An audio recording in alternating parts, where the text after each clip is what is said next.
Hi everyone, welcome back to my channel, The Inked Reader. Today I am finally sitting down and going through my favorite true crime, and I want to premise that those are the true crimes that have left a mark on me, either because the case was maybe new and they introduced me to it, or maybe because they provided with information that TV shows, true crime TV documentary had not, or maybe I had known about the case and then they kind of shed light on something new.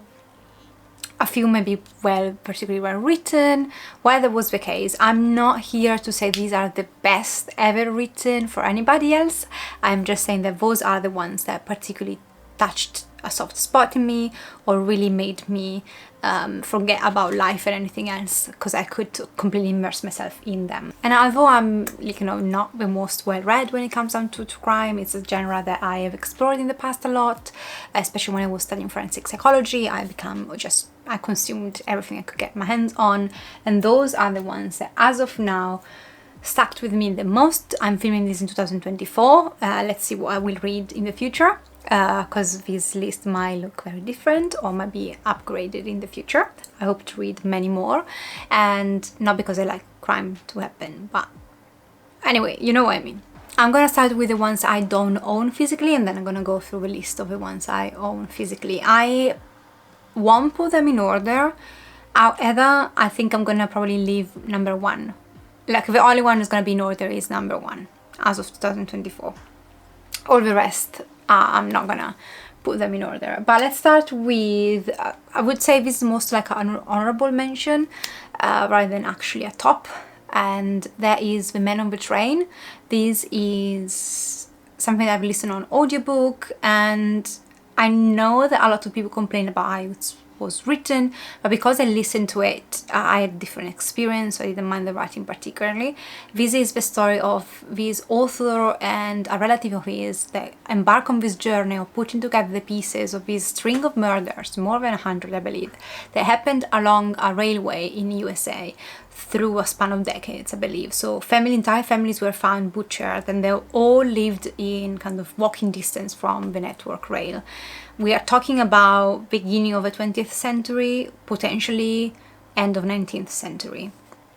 I don't remember exactly the dates, but I found the amount of research that I got into these and the case, which I had no idea about what it was before, prior to getting into this audiobook, quite fascinating, and I followed along quite eagerly, although I don't remember like a too satisfying ending, because the case is such a cold case and there are no forensic evidence whatsoever that are preserved. It's very difficult to say okay, it was him or whether. So although it doesn't give you all the answers, I found just figuring out or just being able to learn more about this theory and these cases, which I had no idea about, quite fascinating.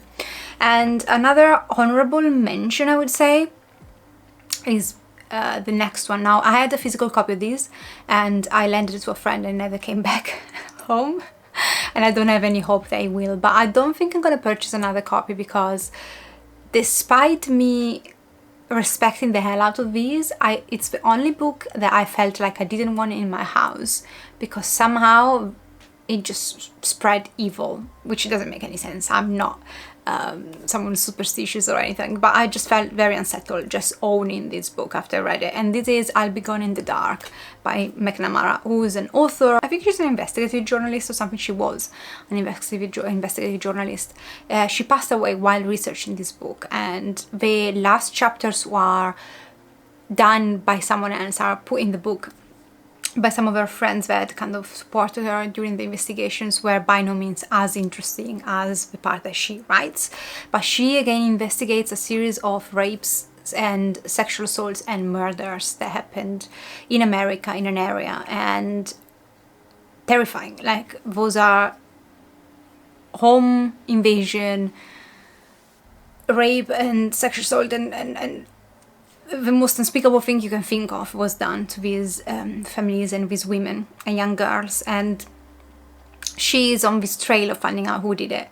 And I would suggest like, the guy was caught after she passed away, and I would suggest, if you like the book, to really give the TV documentary which was on, I think I watched at the time on Now TV, but it's no longer there, so I don't know where you can find it. But I'll Be Gone in the Dark documentary, it's brilliant, and it does really give credit and spends a lot of time on the author and on research, and recounts the story what happens after the author passed away and how they got to the bottom of who done it, because they did find the guy eventually using genetics. And the way the documentary really paid tribute to the author, it was amazing, and also very good true crime documentary, one of the best true crime documentary I've seen in a long while. So I would suggest the documentary if you don't want to really read the book. You don't miss anything if you watch the documentary, basically, rather than reading the book, apart from it's just, if you read the book, that's what she wanted you to read, in a sense. So I felt good for me to read the book and then watch the documentary, but the documentary really has nothing less than the book, I would say. Such an injustice that she passed away before it was caught, but her work on it was remarkable. And so yeah, it's one of those where I feel like very bittersweet though, because the case was horrendous, and just her story and what happened to her was just, yeah, left me with a sour taste in my mouth. Last one I don't have a copy on. I do want to make a premise, because one obsession of mine when I was doing my master's was O.J. Simpson case. And it's not because I had any doubt that he had done it. We all know that he did it. But I had so many questions on how he had gotten away with it, and I'd watched documentaries, I read If I Did It, which is supposedly something he wrote with a ghostwriter. I read Marsha's book, and I need to read Bugliosi's one, but I had consumed both fictionalized TV shows and documentaries and books, and I still had questions left. And then I came across randomly to this book, which is called How I Helped O.J. Simpson Get Away with Murder, and this was written by a guy that was on his defense team, and this book just answered so many questions I had. And so if you look at on a perspective of justifying what the author of his book did and how he did help someone murder and get away with it, which is despicable. He tries to make amends in the book, but none of that is really important for me. It's not important really his writing style or the fact that he's trying to come clean, which I might respect whether it's the case or not. I don't care. I didn't care about any of that much as I cared about getting answers. In here, he explains how O.J. Simpson got away with the glove thing. He explained what happened on that night. He said something that I don't want to spoil in case you want to read it, but he said something about how O.J. spoke about the night of the murder, and O.J. said, if that hadn't happened, we wouldn't be here. And I just found this so eye-opening on so many leftover questions I had. And after reading these, I felt like all my questions were answered. I could close the case, I was done with it. I had a clear picture of, as clear as picture as you can have just by consuming secondhand material, just books and documentaries, which they all probably have their own agenda, but I was done with it. I knew, or I have a perception that I knew what had gone down, why it had gone down, how he had got away with it. I had a very clear picture of how the defense had won the case, what kind of tricks I'd used. I was like, oof, I just felt like, whoa, everything makes sense now. It was like what I needed to tie the end with a neat bow and be done with it. Well, actually, I do have another honorable mention. This is The Phantom Prince.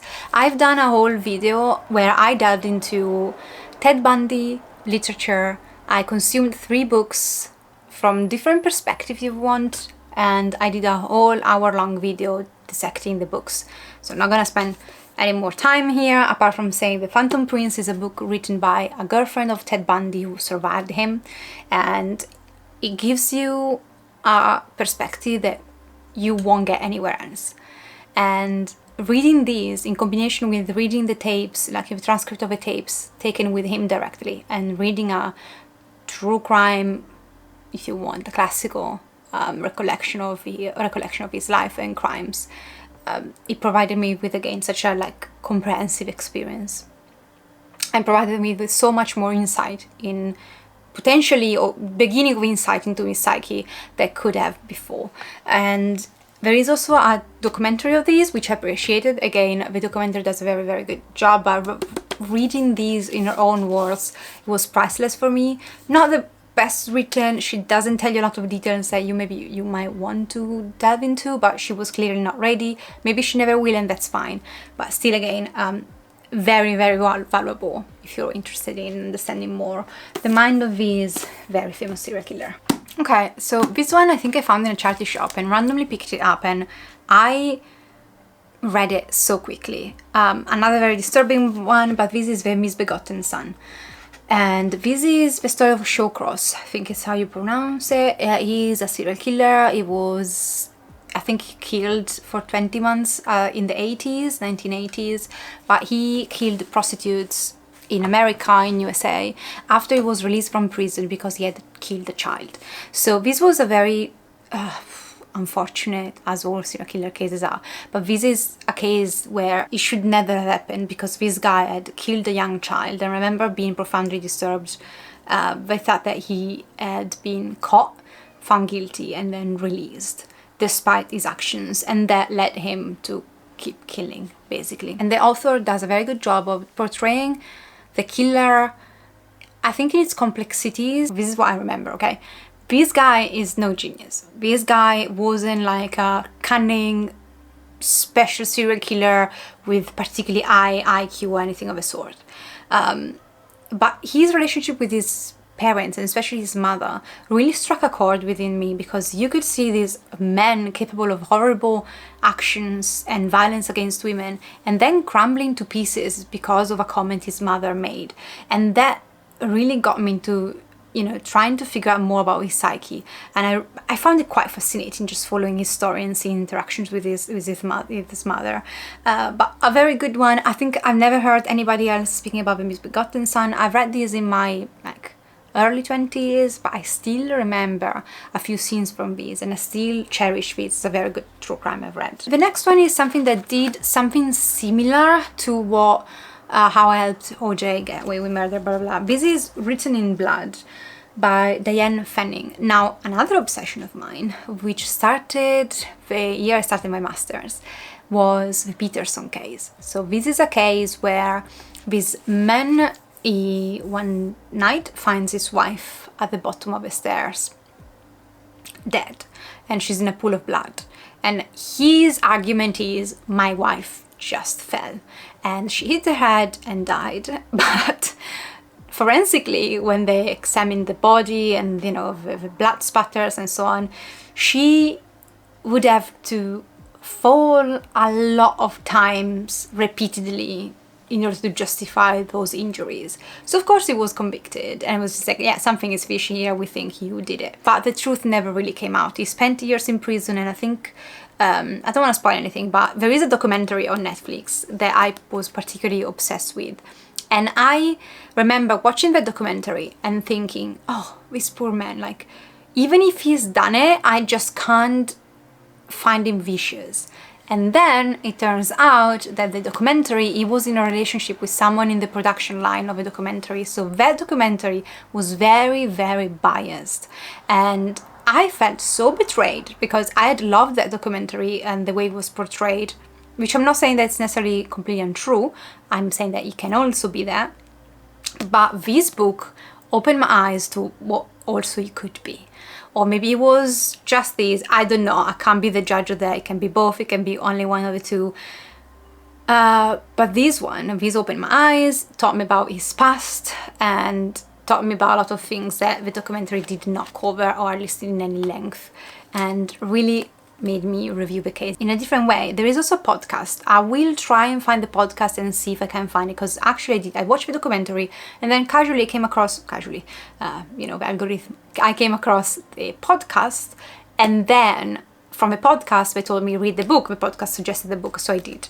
I would suggest to go through the same experience, because if you are into true crime, watching the TV show and then reading the podcast and then reading the book and putting all the pieces of the puzzle together was so fascinating. So yeah, although this is not the best written or anything of the sort, it really provided that last piece of a puzzle that I was missing, and I really enjoyed that for it.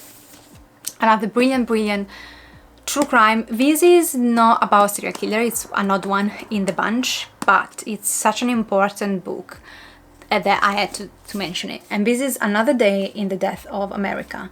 24 hours, 8 states, 10 young lives lost to gun violence. So this is about this journalist who collects data about deathly shootings that happen in USA in the span of 24 hours on a random day. I think it's November Day, I don't remember.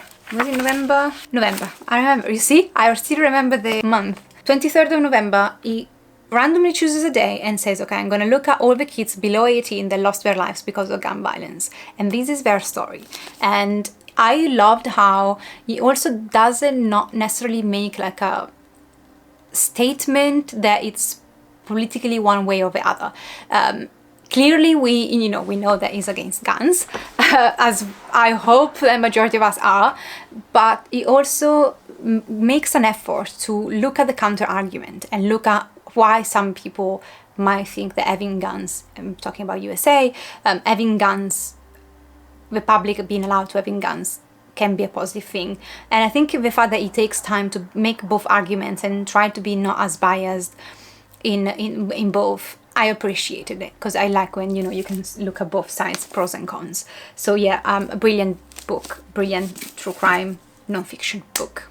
Going back to serial killers, and let's talk about the quintessential serial killer, right? The one we all know. It's also the perfect serial killer, right? Because we don't know who he is, and I'm talking about Jack the Ripper. I've read a few books about him, and I think I read at one point in Italy even like apparently a collection of letters of people, of someone who they believe it was the Ripper or whether. But never I've read something so comprehensive and truly like the complete history of Jack the Ripper by Philip Sargent. And I found this book so informative. He really looks at all the crimes. He really looks at all the investigator routes that they went down to. He looks at different suspects, and I believe that toward the end, a few of the suspects, especially one I remember, it really, I don't know, something of a suspect called to me. Now, of course, I will never know. My intuition could be completely wrong, but I really felt that he did such an amazing job of putting together all the evidence in such a comprehensive guide. I was hooked by this book. I found it so fascinating, so interesting. So I highly recommend it if you're into Jack the Ripper and you want the best and most comprehensive recount of what happened, and also like a very good delve into actual potential suspect that made sense. So that one, and on that note, I would say I read them together, or like I think I read them pretty much like together or one after the other. The 5, The Untold Lives of a Women, killed by Jack the Ripper. This is by Hallie Rubenhold, and she goes and delves into the lives of the women that Jack the Ripper killed. And having this experience of reading them together, I think I read probably maybe before this and then I went into this or whether. It was the best. Like as you can see, when I read true crime, I like to have books from different perspectives as well, because I think, the same story told by different people is going to sound very different, and having perspective from different people on the same event can be truly eye-opening. It can expand your understand, and it can also highlight nuances that you might not be able to see only one side. This is a very historical novel as well. If you want, like, you don't look at the murders much, you just look at pretty much at the background of these women. Getting to know the victim is so important, and it did provide me a bit of more comprehensive experience than I could have just by reading this, which is very comprehensive to begin with, but it does not delve, or it doesn't make the victim look so important as reading the 5. So truly reading those two together, or maybe start with the victims and then move on to these, which I think is what I would suggest, was just such a good experience that also made me appreciate and made me feel for these victims so much more, because now I knew them, I knew where they're coming from, I knew their loved ones, their sons, daughters, and so on, and that is very important. Let's talk about the book I read that made me think you know what? I need to study this. And then I went on and did my bachelor in forensic psychology. And that book is a random £1 finding in a used bookshop in Greenwich, London, which I don't know if it's still there. I've not been in a while. But in spite of innocence, I was going around Greenwich to visit because it's a lovely part of London. And I came across this shop who had books over books over books stacked over, and it's funny how it all started from a book that recollects the story of around 400 people that were wrongly convicted and executed of crimes that they did not commit. I remember, like, not only of course I had this big injustice and anger, if you want, feeling in my chest by reading this, but also made me think of, okay, so these people were innocent and they tragically lost their lives, and it was so unjust. But what about people that are not innocent? What's going on in their mind? And the rest is history. Another book that definitely, a couple of books actually, by the same author that I read at the time when I was starting to think about going down this route, which at the end I'm not currently on anymore at the moment, we will see in the future, of becoming a full doctor in forensic psychology, was Paul Britton. Paul Britton wrote The Jigsaw Man, and he also wrote Picking Up the Pieces. I think a jigsaw puzzle came first, but this guy is a psychologist, and he kind of became a very famous forensic psychology through his experience, and he has helped the police in UK over 100 cases now. He's the kind of guy that, you know, the FBI could hire potentially, and just learning about his experience, how he got where he got, and how he immersed himself in the mind of a killer. Also his mistakes, because he does make mistakes and he explains what happened then. I found it quite fascinating, and it was inspirational for me. So again, if you are curious to look at things from, especially UK-based psychologist, forensic psychologist, that does actually work in the field of crime reduction, look no further than this one. I think I prefer The Jigsaw Man to Picking Up the Pieces, but both were very, very interesting reads. And ugly covers though, can we do something better with this? Then I have my Unru for this video. Now I did read Unru, Ted Bundy book, and I would suggest that, but I don't own a copy of that one. However, the book by Unru, that just got stuck in my throat. And also Rowing Duran Duran Forever for me, because I used to be a big fan of Duran Duran music. Yeah, I know, I'm into 80s music. I was born in the wrong decade, okay? And he ruined it, and I swear, guys, I swear, I can't listen to Hungry Like a Wolf anymore after reading this book. It's this book by Unru, Small Sacrifices. In these, she looks at the persecution of his mother, who arrived to an hospital one night saying that someone shot my 3 children, they're on the brink of death, and this was this stranger that just attacked us. And the persecution is saying something is fishy, something is not right here. And it's just a mindfuckery case of his mother accused to killing her children. There was a scene in this where the event happened, and there was Duran Duran, Hungry Like a Wolf, playing in the background when he did, and he ruined the song for me forever.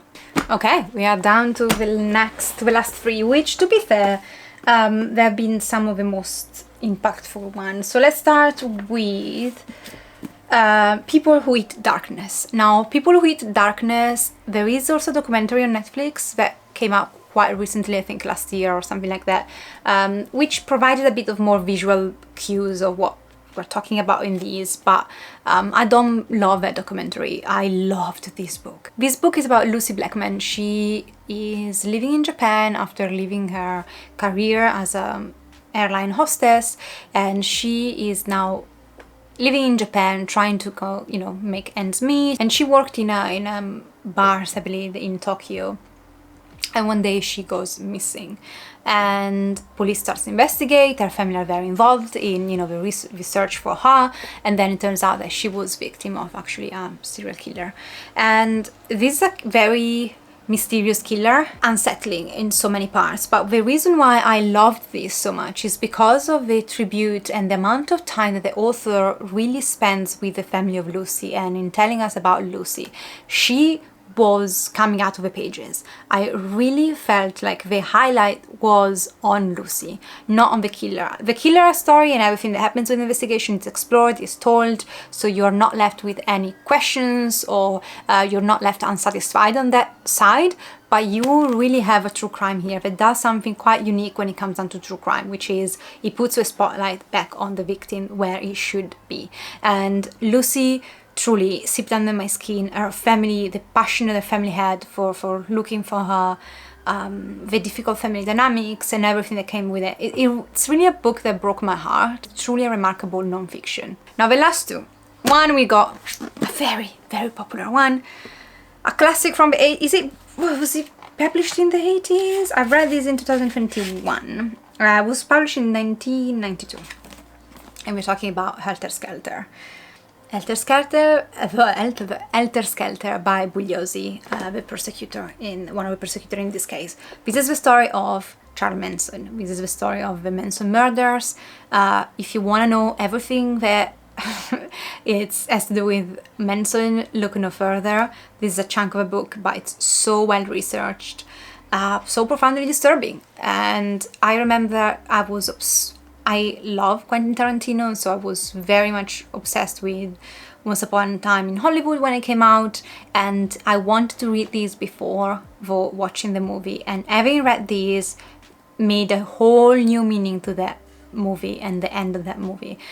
It was just, that movie is a fantasy of what should have happened instead, and the movie hit me so much harder because I had read the atrocities that happened in reality. It does lack in the end on following some of the trials of some of the people accused of these crimes alongside of Manson. So toward the end, I would have loved for him to go a bit more in, potentially to have this a bit longer and go a bit more into details of what happened after. And he doesn't, so that's my only critique on this. But fascinating, captivating. Helter Skelter is just a must read, I think, if you are into true crime. The events of the 9th of August 1969, just going through this book, it was just bone chilling. And yeah, I would say read these and then rewatch Once Upon a Time in Hollywood. That movie is gonna make so much more, I appreciate that movie so much more because I read these. Sorry, I forgot one more honorable mention, Monster.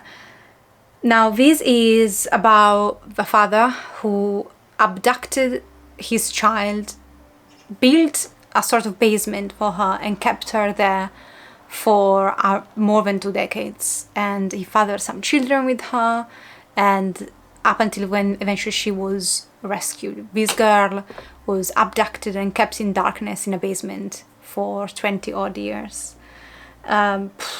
24 years. And although this true crime, I don't remember the writing being particularly good, and it definitely had, probably had way more material to go through than actually this book did. I had no idea about these until I read this book. And there are pictures of the basement, it's absolutely awful what this father did, and this story just really struck a chord within me, and it's one of those most impactful stories, and reading about, the ordeal that this girl went through, absolutely awful. And at number 1, and it is probably to this day is my favorite true crime I have read, it's Columbine.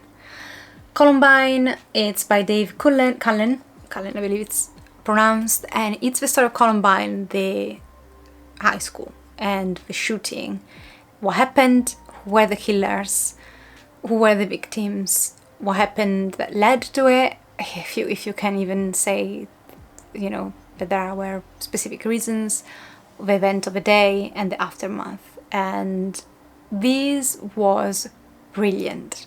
It was brilliant. And to this day, I hear, when I mention Columbine, people go, oh yeah, the guys that were bullied and then did the shooting. I said, no. They weren't bullied. Hold on, read these. the story that it's portrayed in the media, it's so superficial to what actually went on, and there is this idea that, oh, these guys were bullied, so they rebelled and killed a bunch of kids and teachers because of that. That's not the truth. And you need to read these to really appreciate two things, which is one, in a sense that things are way more complex than you can ever get through the media, and the story is not true. These guys were not bullied, and I'm just gonna leave it at that. And also to appreciate the fact that for how much, you know, investigative journalism, for how much you can put your mind to it, and these men really did an awesome job. And I think he was also local, so he was there for part of the aftermath, I believe.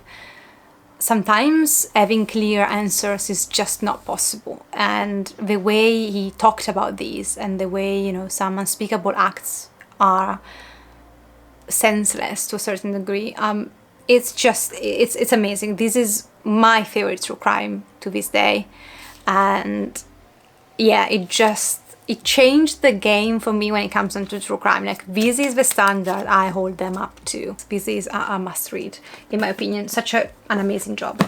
But guys, let me know, what are your favorite true crime? Recommend stuff to me in the comments down below.